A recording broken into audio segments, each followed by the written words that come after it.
CBS Sports HQ presented by Zevo here. Amanda Guerra, Brady Quinn, Danny Kanell here. So let's talk about Marshall at Notre Dame. Brady, we'll start with you. It looked pretty good for a while there against Ohio State. Ended up losing the game, but that's not too bad.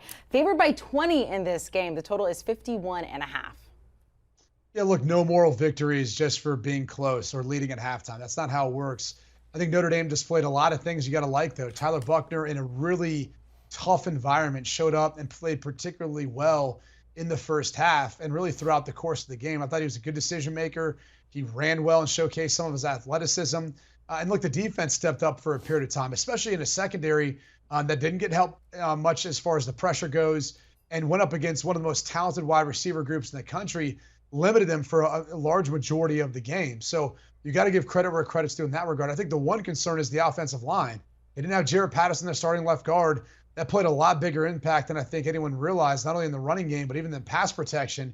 And I think people were expecting more, given Harry Hiestan's back coaching their offensive lineup. So those are some of the questions coming into this next week, and really just how they respond, how they recover to what was a physical matchup versus a really, really good Ohio State team, taking on a team that everyone thinks they should win. So do they let their guard down? Do they bring the same sort of juice and energy?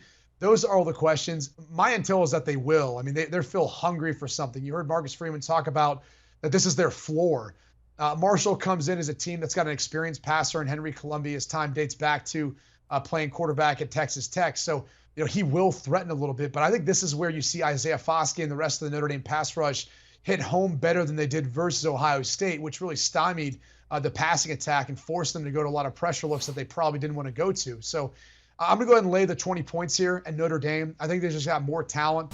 They're better suited to take on this Marshall team right now and really respond to what was a disappointing loss. I know everyone else on the outside thought, hey, they kept this thing close. They had aspirations of going in there and winning. And I think that's what they're planning on doing now, is trying to move forward and dominate and get better.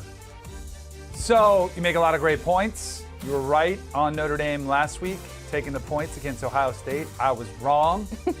Just out of spite, I'm going to go ahead and take the Thundering Herd again. I do think, though, this is one of those, this tests your mettle almost more than the Ohio State game. Like, how do you get back up for this game?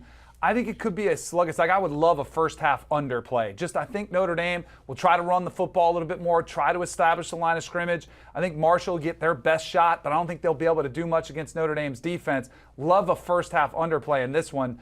But I'm very curious to see how they respond until I see him do it. Watch out for Henry Columbia. You mentioned him. Had a pretty good game. He's a journeyman quarterback, which is crazy, but we see those in today's college game. I mean, transfers are all over the place. He's one of them. Had a pretty nice debut with Marshall. I'll say they hang around long enough to cover that spread. Do you want a sports network that delivers everything that matters about the game? The highlights, the picks, the instant analysis. No yelling, no fake debates, no politics. Hit the subscribe button and never miss a moment.